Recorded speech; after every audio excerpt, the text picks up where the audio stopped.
सिद्धास्य सिद्धीश्वरा आचार्य जिनिशासिडोन्नतिकरा पूजा उपाध्यायका श्री सिद्धांत सुपाठका मुनिवरा रत्नत्रयाराधका पंचेते परमेष्टिना प्रतिदिनं कुर्वन्तु ते मंगलम।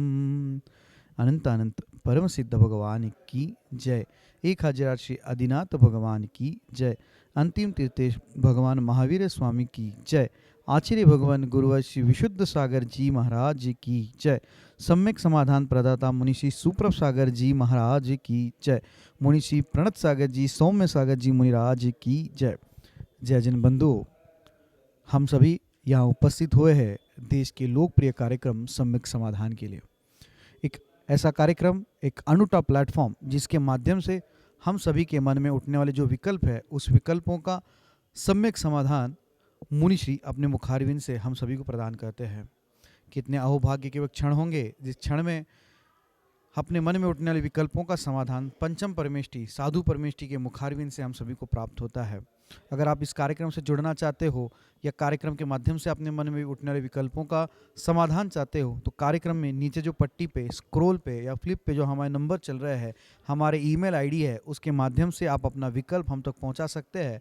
उस विकल्पों को एकत्रित करके मुनिषी तक पहुंचा जाएगा। वो मुनिषी के मुखारविंद से हम सभी लोग सम्यक समाधान प्राप्त करेंगे।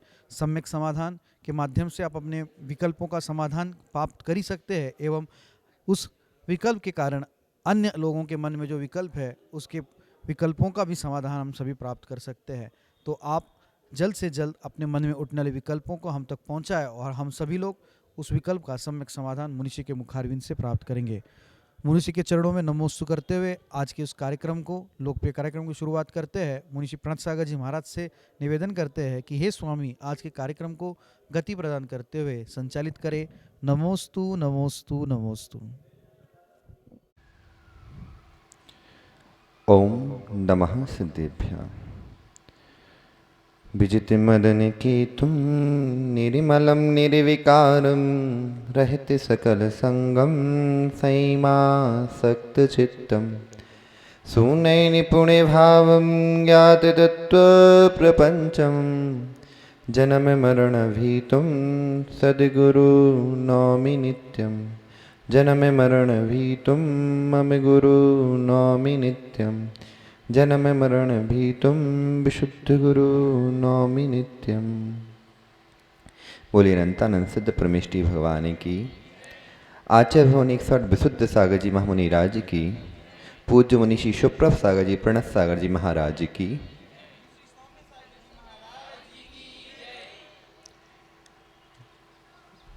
इस भागम भाग की दुनिया में, इस जीवन में कई कठिनाइयों के साथ हम जी रहे हैं और उन कठिनाइयों से पार करने के लिए हमारे मन में कई प्रश्न उठते हैं। उन प्रश्नों के सम्यक समाधान के लिए आचार्य भगवान विशुद्ध सागर जी गुरुराज के शुभ आशीष से पूज्य मुनि श्री सुप्रभ सागर जी के द्वारा हम सभी भव्यों के सम्यक जिज्ञासाओं का सम्यक समाधान करने के लिए हम प्रारंभ करते हैं आज का सम्यक समाधान।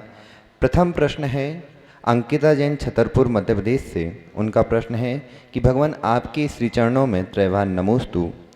वह कहती हैं कि जैन धर्म में ज्योतिष विद्या का क्या महत्व है, आप हमारे समीचीन विकल्प का सम्यक समाधान करें। नमोस्तु भगवान। इनको ही लेने राहुल का। ओम नमः सिद्धम। परम पूज्य आचार्य भगवान गुरुवर विशुद्ध सागर जी महाराज के, परम पूज्य मुनिषी सुप्रभ सागर जी महाराज की,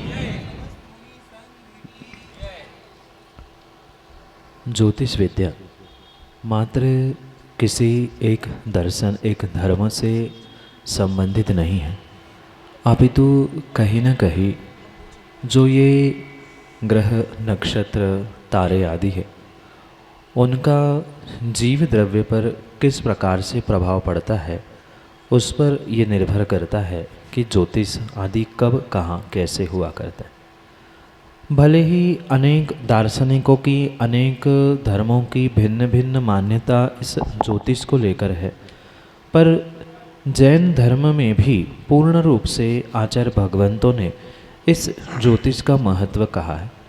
भले ही निमित्त नैमित्तिक संबंध के रूप में इन ग्रह, नक्षत्र, ज्योतिष आदि आदि का महत्व कहा है, पर ये अवश्य समझना होगा कि ये निमित्त नैमित्तिक संबंधों की अपेक्षा से वहाँ पर कुछ न कुछ प्रभाव जीवों पर इस ज्योतिष आदि का होता है। और उसी को लेकर जो विद्वानों ने और बहुत सारे आचार्य भगवंतों ने इसका खुलासा किया है, वह भी हमें जैन धर्म, जैन दर्शन की अपेक्षा से समझना हो।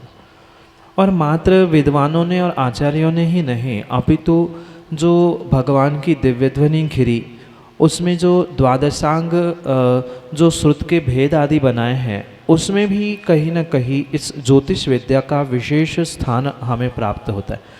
और उसे हमें बहुत बहुत विवेकपूर्वक समझने की आवश्यकता है।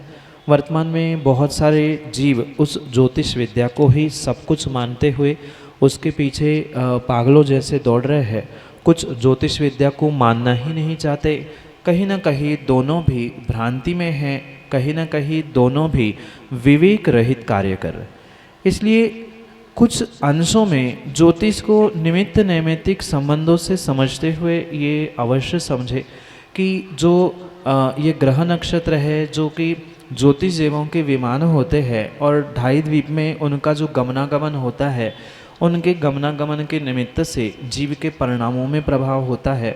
जैसे कि सामान्य दृष्टांत आपको बताए तो जो चंद्रमा होता है, चंद्रमा कितने योजनों दूर होने पर भी चंद्रमा की जैसी ही कलाएँ कम्बड़ होती है, वैसे ही समुद्र का पानी भी कम ज़्यादा होता है। ज्वार भाटे आना, उसका पानी बाहर तक पहुंचना, कम होना, ये जैसे देखने में आता है, ऐसे ही उन चंद्रमा, सूर्य, ग्रह, नक्षत्र आदि के निमित्त से जीवों के परिणामों में, परिणति में, क्रियाओं में कुछ न कुछ विशेष प्रभाव भी पड़ता है।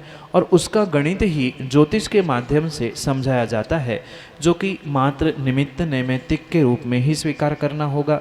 सर्वथा ज्योतिष से ही सब कुछ कार्य होता है ऐसा नहीं है, और ज्योतिष से कुछ नहीं होता ऐसा भी नहीं है। कुछ अंशों में जीव के स्वयं के पुण्य, पाप, कर्म, क्रियाएँ आदि पे ये ज्योतिष, ग्रह, नक्षत्र आदि का कुछ कुछ प्रभाव अवश्य ही पड़ता है। और उस प्रभाव के निमित्त से ही ज्योतिष विद्या, भविष्य आदि बताना, भूत आदि बताना, ये सब कुछ संभावित हो सकता है। पर ये संभावित है, निमित्त नैमित्तिक ज्ञान है, उसे श्रुत ज्ञान की परिणति के रूप में ही स्वीकार करें। यही आपके लिए सम्यक समाधान। अगले समीचीन विकल्प के लिए परम पूज्य श्रवणाचार्य आचार्य भगवान विनिश्चय सागर जी के संगस्थ बाल ब्रह्मचारी राहुल भैया जी। नमोस्तु महाराज जी। हमारा प्रश्न ये है कि मौसम के अनुसार श्रावक और श्रवण आहार आदि के द्वारा वैयावृत्ति कैसे करें? नमोस्तु भगवान, नमोस्तु। वैयावृत्ति करना ये श्रावक ही नहीं, अपितु श्रमणों का, साधुओं का भी आद्य कर्तव्य होना चाहिए।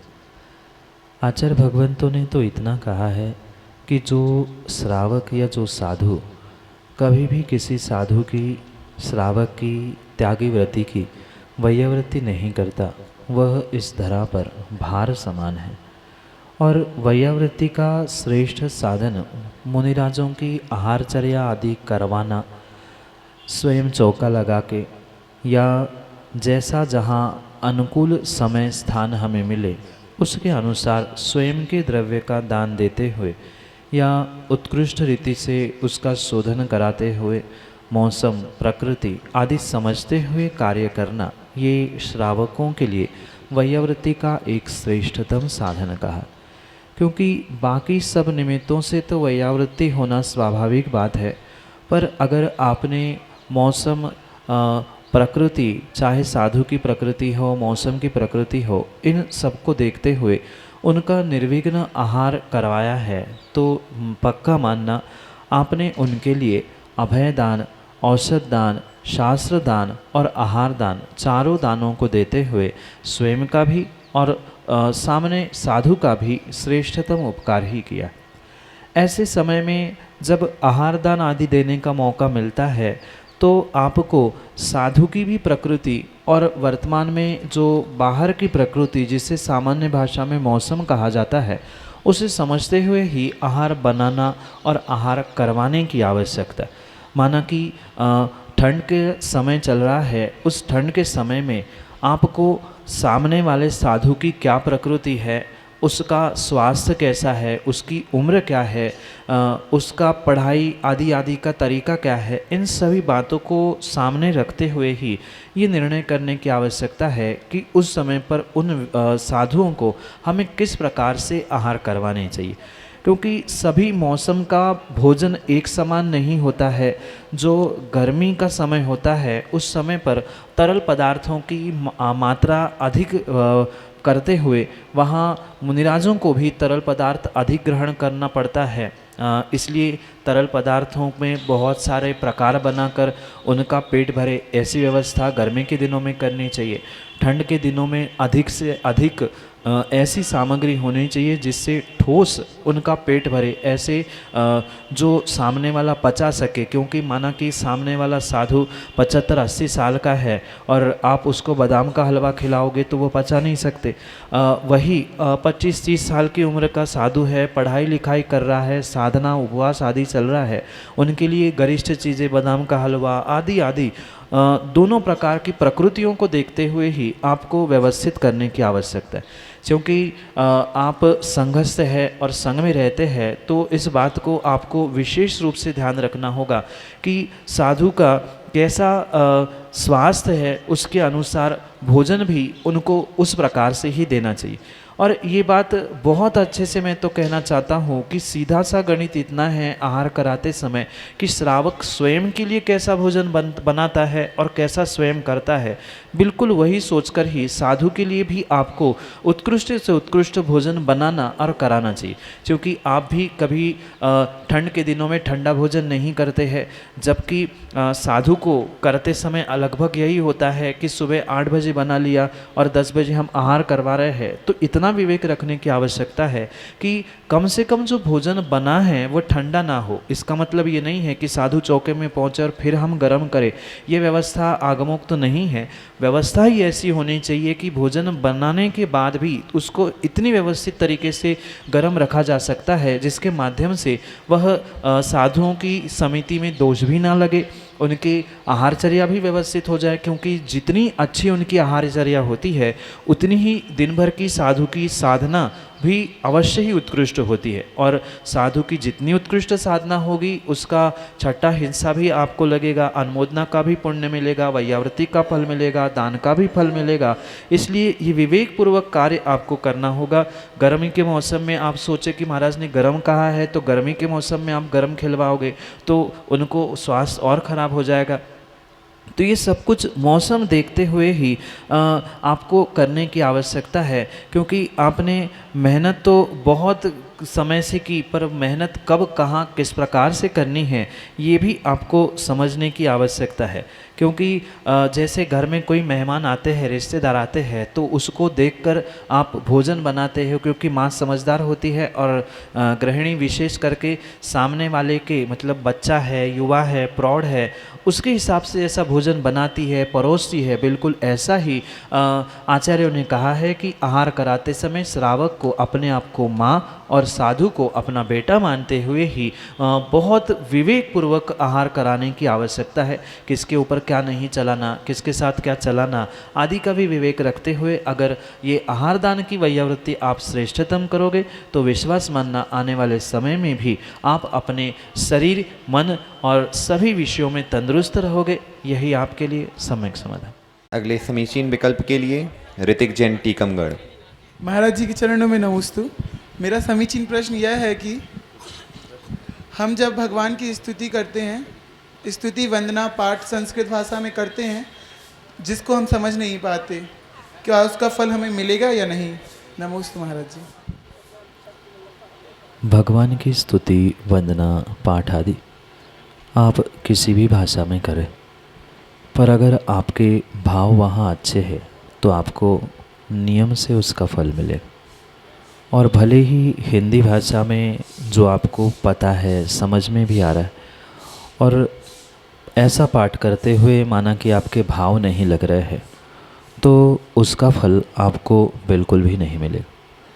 इसलिए ये समझे कि भाषा कोई भी हो, उस भाषा का आपको अर्थ भी नहीं पता हो, पर वहाँ आपको ये बात पता है कि हम भगवान की भक्ति कर रहे हैं, स्तुति कर रहे हैं, या इतना भी पता है कि भक्तांबर पढ़ रहे हैं तो हम आदिनाथ भगवान की स्तुति कर रहे हैं, कल्याण मंदिर पढ़ रहे हैं तो हम पारसनाथ भगवान की स्तुति कर रहे हैं, स्वयंभू स्तोत पढ़ रहे हैं, 24 तीर्थंकर की स्तुति कर रहे हैं, तो इतना भी हमें बोध है तो भी हमारा काम बन जाएगा।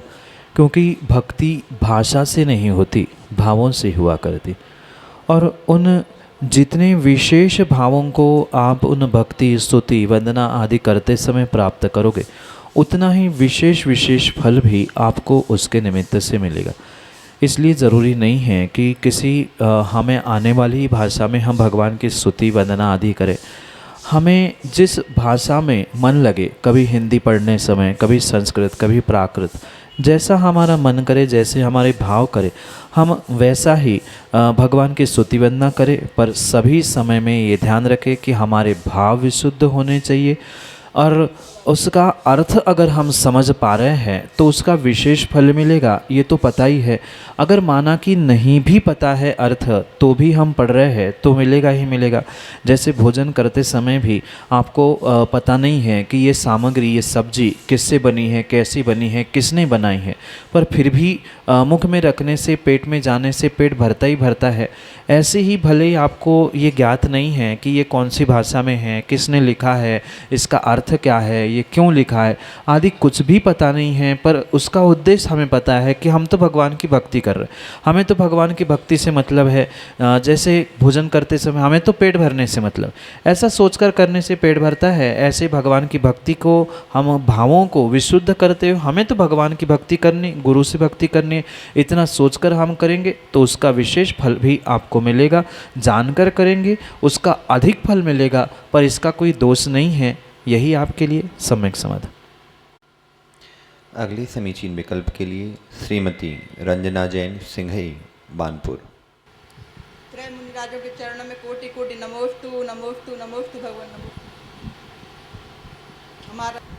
हमारा प्रश्न है कि स्वस्ति मंगल पाठ में श्री वृषभो नः स्वस्ति, स्वस्ति श्री अजिता, ऐसा पूरा 24 तीर्थंकर का, तो इस बीच में जो ना है शब्द है ना, उसका क्या अर्थ है? नमोस्तु महाराज जी, नमोस्तु महाराज जी। शब्दानाम अनेक अर्थ, एक शब्द के अनेक अर्थ हुआ करते। जैसा वहाँ पर संदर्भ अपेक्षा कवि की हुआ करती है, बिल्कुल वहाँ पर वैसे ही हमें अर्थ लेने की आवश्यकता है। जहाँ स्वस्ति विधान में या स्वस्ति पाठ में ऋषभो न स्वस्ति, स्वस्ति श्री अजिता आदि पढ़ने में जो नहा शब्द का प्रयोग किया जाता है, वहाँ नहा शब्द किसी निषेधात्मक, नकारात्मक अर्थ में नहीं है, अपितु वहाँ यह अभिप्राय है कि ये जो आदिनाथ भगवान हैं, अजितनाथ भगवान हैं, या 24 तीर्थंकर भगवान है, वह स्वस्ति करे, मंगल करे। तो किसका मंगल करे? वहाँ हम सबका मंगल करे, इस अभिप्राय से वहाँ नहा शब्द ग्रहण किया है। क्योंकि मैं यानी मेरा व्यक्तिगत कल्याण करे, ते यानी तुम्हारा करे, और हम सबका कल्याण करे, ऐसा जब अभिप्राय होता है तब नहा शब्द का प्रयोग किया जाता है। जैसे महावीराष्टक में भी शायद आपने पढ़ा होगा, सुना होगा, महावीर स्वामी नयन पथगामी भवतु में।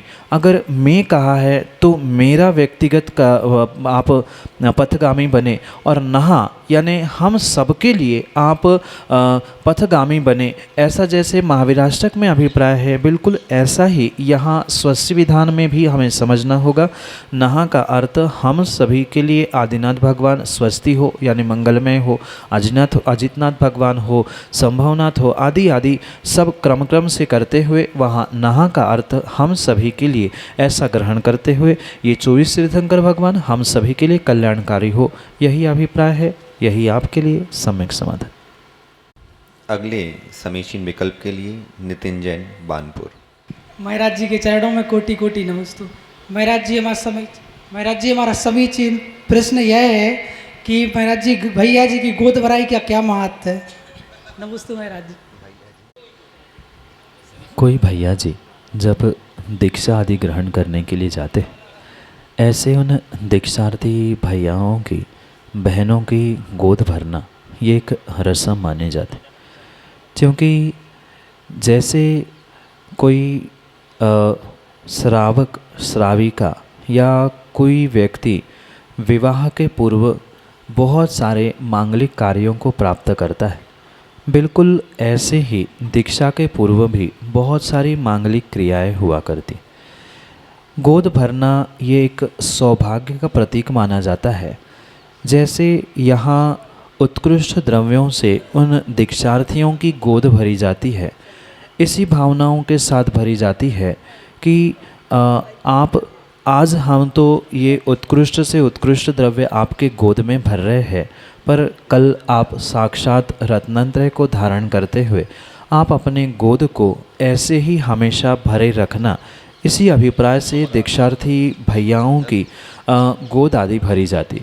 जैसे घर में भी किसी माँ की गोद भरी जाती है 7वें महीने, 9वें महीने, 8वें महीने आदि अनेक अनेक जो परंपराएं होती है, वहाँ भी यही अभिप्राय होता है कि उस माँ की, उस कन्या की विवाह के बाद गोद भरी रहे, सूनी ना हो। इस अभिप्राय से जैसे गोद भरी जाती है, पंच कल्याणकों में भी तीर्थंकर की माँ की गोद भराई होती है, सादे आदि होती है। ये जैसे मांगलिक क्रियाएं होती है, बिल्कुल ऐसी ही ये मांगलिक क्रिया दीक्षार्थियों के साथ होती है कि आने वाले समय में आप इस दिगंबर दीक्षा के साथ साथ साक्षात मुक्ति वधु को वरने के लिए जा रहे हैं, आपकी गोद सूनी ना रहे। आज हम सामान्य इन पुद्गल द्रव्यों से, उत्कृष्ट द्रव्यों से आपकी गोद भर रहे हैं, कल आप साक्षात रत्नत्रय से आपकी गोद भरें और साक्षात सिद्धों के सुखों से आप अपनी गोद भरें, जिससे आपका आने वाला जीवन रत्नत्रय के मार्ग पर, मोक्ष मार्ग पर उत्कृष्टता की ओर बढ़ता जाए। इसी अभिप्राय से उत्कृष्ट द्रव्यों के साथ श्रावक उन दीक्षार्थी भैयाओं की या दीक्षार्थी बहनों की गोद भरते हुए उत्कृष्ट कार्य की भावना, उत्कृष्ट मार्ग की भावना उन जीवों के साथ भाता है। यही आपके लिए सम्यक समाधान। अगले समीचीन विकल्प के लिए श्रीमती रेखा नायक, बानपुर। महाराज जी के चरणों में बारंबार नमोस्तु नमोस्तु नमोस्तु।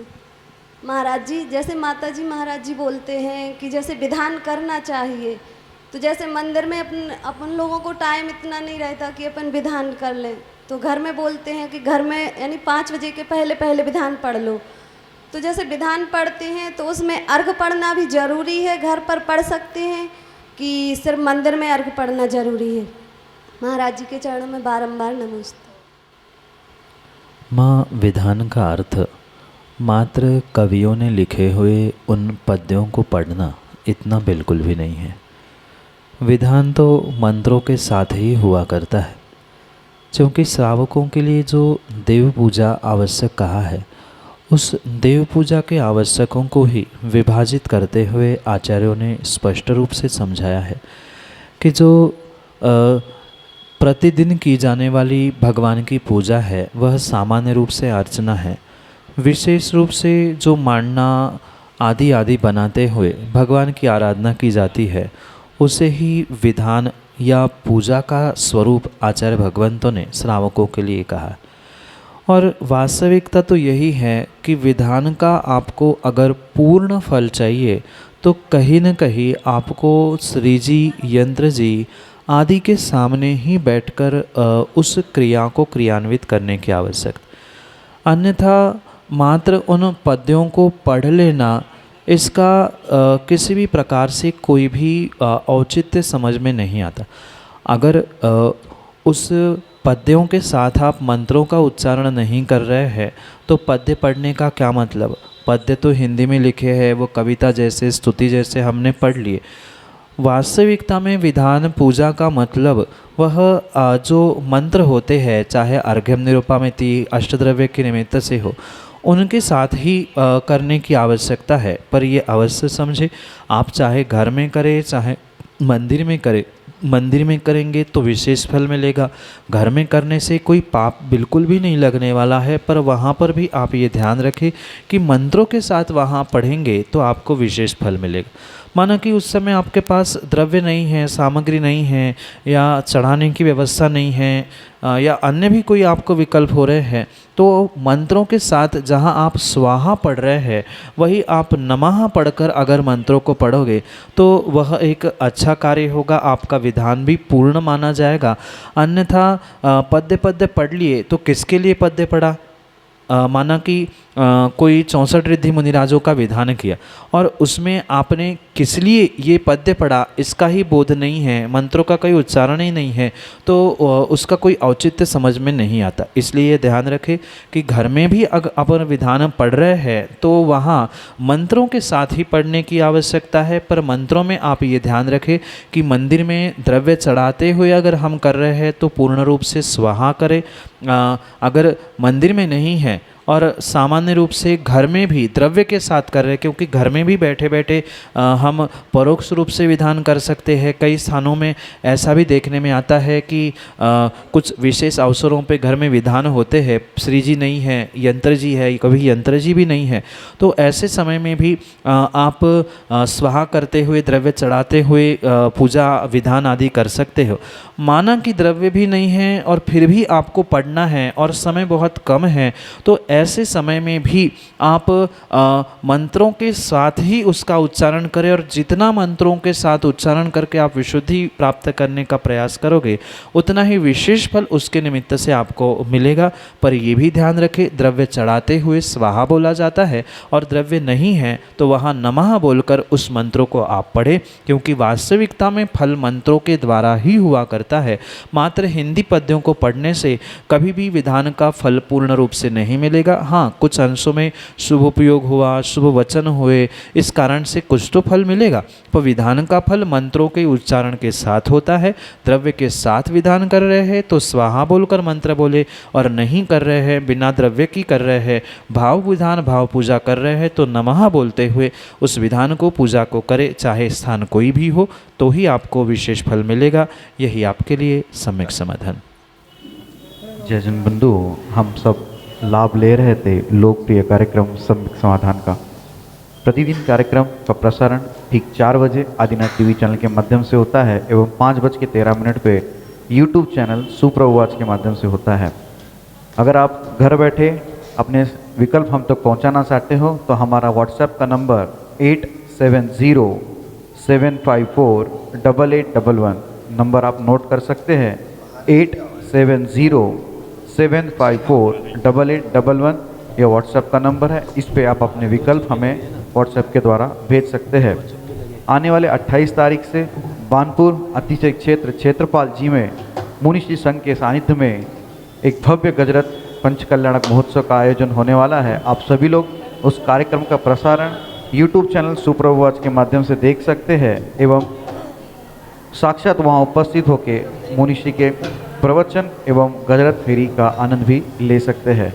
प्रतिदिन शाम को 7:40 पे जिनवार टीवी के माध्यम से मुनिश्री के प्रवचन प्रसारित होते हैं। आप सभी लोग जिनवार टीवी के माध्यम से मुनिश्री के प्रवचन ठीक शाम को 7:40 पे लाभ ले सकते हैं। 2:30 पे आदिनाथ टीवी चैनल के माध्यम से भी मुनिश्री के प्रवचन का प्रसारण होता है। आप सब लोग घर बैठे आदिनाथ टीवी के चैनल माध्यम से भी मुनिश्री के प्रवचन का लाभ ले सकते हैं। मुनिश्री के चरणों में कोटिशा नमोस्तु करते हुए आज के इस कार्यक्रम को यही पे विराम देते हैं। नमोस्तु नमोस्तु नमोस्तु।